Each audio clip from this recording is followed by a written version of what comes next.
العشرة، مش علشان شغال في الأهلي والله. الأهلي ده مش نادي كده والسلام، ده بيت وليه عزوته، جمهوره اللي دايما شايله على كتافه. البيت ده ياما شفنا فيه أيام شدة وضيقة وكانت بتعدي، بس برضه شفنا فيه أيام حلوة كتير وذكريات محدش يقدر ينساها. البيت ده كمان ليه سر، اللي يدخله قيمته عند الناس تبقى في السما، والكل يحلم يبقى زيه.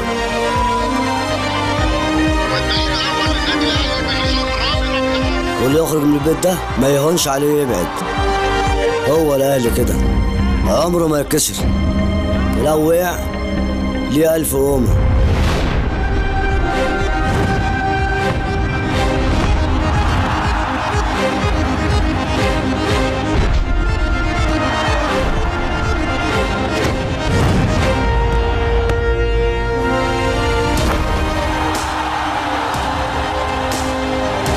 ناس كتير الأهلي بالنسبة لهم مش مجرد نادي، ده حياة، عشان كده هم دايما في ظهره وعلى الحلوة والمرة معاه.